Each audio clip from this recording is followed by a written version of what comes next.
86-ാം വയസ്സിലും കടിമാറാത്ത ഓർത്തഡോക്സ് പാതിരി, ഒരു ഓർത്തഡോക്സ് അച്ചായന്റെ വെളിപ്പെടുത്തൽ. ഞങ്ങൾക്കൊരു ഒരു അച്ഛനുണ്ടായിരുന്നു, 86 വയസ്സേ. പുള്ളി ഞങ്ങളുടെ പള്ളി വന്നിട്ട് ഒരു ചെറിയ പരിപാടി കാണിച്ചു. എന്റെ പൊന്നു സഹോദരൻ, ഞാൻ കഷ്ടകാലത്തിന് അന്നേരം അതിന്റെ തിരിപ്പുണ്ട്. ഒരു ഭാര്യയും ഭർത്താവ് ഭാര്യ ഇങ്ങേറെ ആൾക്കാരാ, ഇങ്ങേറെ പെങ്കൊച്ചിന് കയ്യെ തിരുതിക്കൊണ്ടിരിക്കുക. ഞാൻ വലുതായി. കാരണം ഇയാളെ ഭർത്താവിന് ഇങ്ങനെ പുള്ളിയൊന്ന് മുൻപോവില്ല. അപ്പൊ ഇവനെ അറിഞ്ഞ് ഇവൻ ചിലപ്പോൾ വെച്ച് കീച്ചും. ഞാൻ ഈ അച്ഛൻ്റെ കാലെ ചവിട്ടുന്നു, മുഖത്ത് നോക്കുന്നു, ചുമയ്ക്കുന്നു. കുറച്ച് കഴിഞ്ഞ് അച്ഛൻ ഇതൊന്ന് മാറി, പിന്നെ കൈയൊക്കെ മാറ്റി. അപ്പോൾ സ്ത്രീ ഒരു ഭാവമായിപ്പോണ്ട് മിണ്ടിയില്ല. പിന്നെ ഭർത്താവിനോട് പറഞ്ഞു. ഇതെല്ലാം കഴിഞ്ഞ് ഈ അച്ഛൻ ഈ ഒരു എന്നോട് വാശി എടുക്കേണ്ട ആവശ്യമില്ല. ഞാൻ അവിടെ ഇരുന്നോണ്ടല്ലേ കണ്ടുപോയത്. പുള്ളി എന്നെ നാട്ടി കുണം വരുത്തിക്കണം. 86 വയസ്സേ. കഴിഞ്ഞ ദിവസം i2 ന്യൂസിൽ വിളിച്ച് സഭയിലെ പാതിരിപ്പണിക്കാരന്മാരുടെ തരികിടകൾ വെളിപ്പെടുത്തിയ ഒരു വിശ്വാസിയെ അടിയന്തര ഇടവക കമ്മിറ്റി കൂടി മാപ്പ് പറയുക, അല്ലെങ്കിൽ സഭയിൽ നിന്ന് പുറത്താക്കും എന്ന് ഭീഷണിപ്പെടുത്തുകയുണ്ടായി. ഈ പള്ളി കമ്മിറ്റിക്കാരന്മാരോട് ഞങ്ങൾക്ക് പറയുവാനുള്ളത്, നിങ്ങളുടെ വാഴൂർ മത്തായി വിചാരിച്ചാൽ പോലും അത് സാധിക്കില്ല എന്നാണ്. അത് എന്തുകൊണ്ടാണെന്ന് പിന്നാലെ പറയാം. ഈ വിശ്വാസിക്ക് എന്താവശ്യം വന്നാലും ഞങ്ങൾ ഇദ്ദേഹത്തിൻ്റെ ഒപ്പമുണ്ടാവും എന്ന് അറിയിക്കുന്നു.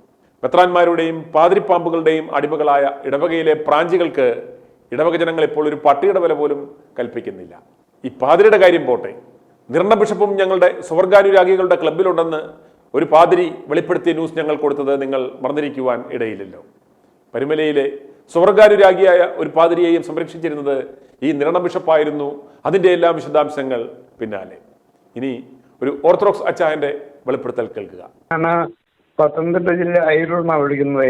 എൻ്റെ പേര് CM മാത്യു എന്നാണ്. ഞങ്ങൾക്കൊരു ഒരു അച്ഛനുണ്ടായിരുന്നു, 86 വയസ്സേ. പുള്ളി ഞങ്ങളുടെ പള്ളി വന്നിട്ട് ഒരു ചെറിയ പരിപാടി കാണിച്ചു. എൻ്റെ പൊന്നു സഹോദരൻ, ഞാൻ കഷ്ടകാലത്തിന് അന്നേരം അതിന്റെ തിരിപ്പുണ്ട്. അപ്പം കണക്കെഴുതിക്കൊണ്ടിരിക്കുമ്പോൾ ഞാൻ പുള്ളിയെ നോക്കുമ്പോൾ പുള്ളി ചെയ്യുന്നതെന്നറിയാമോ? പുള്ളി എൻ്റെ നേരെ ഫ്രണ്ടിൽ, എൻ്റെ പിന്നെ വീട്ടിൽപ്പെട്ടതാ, ഒരു ഭാര്യയും ഭർത്താവ് ഭാര്യ ഇങ്ങേറെ ആൾക്കാരാ, ഇങ്ങേറെ പെങ്കൊച്ചിന് കയ്യെ തിരുതിക്കൊണ്ടിരിക്കുക. ഞാൻ വലുതായി. കാരണം ഇയാളെ ഭർത്താവിന് ഇങ്ങനെ പുള്ളിയൊന്ന് മുൻപോവില്ല. അപ്പൊ ഇവനെ അറിഞ്ഞ് ഇവൻ ചിലപ്പോൾ വെച്ച് കീച്ചും. ഞാൻ ഈ അച്ഛൻ്റെ കാലെ ചവിട്ടുന്നു, മുഖത്ത് നോക്കുന്നു, ചുമയ്ക്കുന്നു. കുറച്ച് കഴിഞ്ഞ് അച്ഛൻ ഇതൊന്ന് മാറി, പിന്നെ കൈയൊക്കെ മാറ്റി. അപ്പോൾ സ്ത്രീ ഒരു ഭാവമായിപ്പോണ്ട് മിണ്ടിയില്ല. പിന്നെ ഭർത്താവിനോട് പറഞ്ഞു. ഇതെല്ലാം കഴിഞ്ഞ് ഈ അച്ഛൻ ഈ ഒരു എന്നോട് വാശി എടുക്കേണ്ട ആവശ്യമില്ല. ഞാൻ അവിടെ ഇരുന്നോണ്ടല്ലേ കണ്ടുപോയത്. ഞാൻ ഒടിഞ്ഞു നോക്കിയൊന്നും ഞാൻ പാസന്നെ ഇരുന്ന് കണക്ക് നോക്കുമ്പോൾ ഇങ്ങനെ ഇത് കണ്ടോണ്ട് നോക്കിയപ്പോൾ കണ്ടുപോയതാ. പുള്ളി എന്നെ നാട്ടി കുണം വരുത്തിക്കണം. 86 വയസ്സേ. ആ പുള്ളിയാ ഞാൻ ചോദിക്കുന്ന ഈ കാസായും പീഡാസായും. ഈ 86 വയസ്സുള്ള പാതിരിയാണ് ഈ പണി കാണിച്ചത്. 86 വയസ്സുള്ളത് കൊച്ചു ചേർക്കാനാ. പുള്ളി മതമായി അങ്ങോട്ട് പ്രസംഗിച്ചു കഴിഞ്ഞാൽ ഓരോരുത്തരങ്ങോട്ട് ശബ്ദിച്ചു കഴിഞ്ഞാൽ നീ നിന്റെ സഹോദരനോട് ക്ഷമിക്കണം, അല്ലെങ്കിൽ അത് ചെയ്തുകളി ഈ അങ്ങ് വെച്ച് കാഴ്ച തകർത്ത് കളയുക. പുള്ളി ദിവസം ഒരു 40 കുർബാനയ്ക്ക് ഓടും. ഓടിതാണ് കുർബാന ചെല്ലുന്ന വ്യക്തിയ.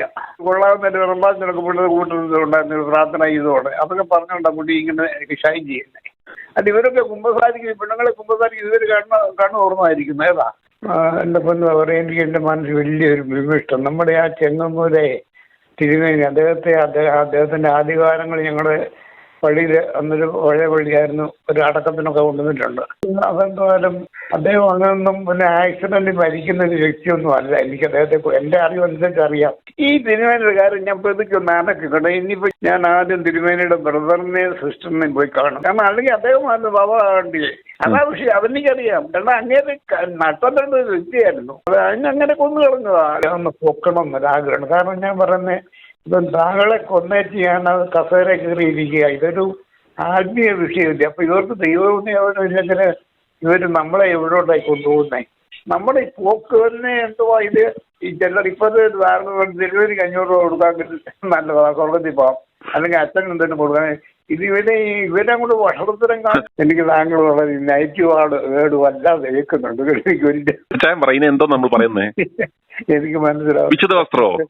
ഇവന്മാരുടെ സകലമാല മൂടത്തരവും മ്ലേച്ഛതകളും മറയ്ക്കാനുള്ള ഒരു ആവരണം. ഇവർക്ക് ഈ പരമരത്തിരുന്നതിനോട് അയ്യ പുരയിടത്ത് കയറാൻ യോഗ്യതയില്ല. അദ്ദേഹത്തെ മുന്നിൽ കച്ചുണ്ടായതുകൊണ്ട് ഇവരുടെ കളിക്കുന്നത് ഓരോരുത്തരുടെ പുരയിടത്ത് കയറുവാൻ ഇവർക്ക് യോഗ്യതയില്ല. അദ്ദേഹം അതായിരുന്നു, ഇവരാരാ? i2i News, an eye for truth. i2i News subscribe ചെയ്തിട്ടില്ലാത്തവർ ഇപ്പോൾ തന്നെ സബ്സ്ക്രൈബ് ചെയ്യുക. നോട്ടിഫിക്കേഷൻ ലഭിക്കുവാൻ ബെൽ ബട്ടണും അമർത്തുക.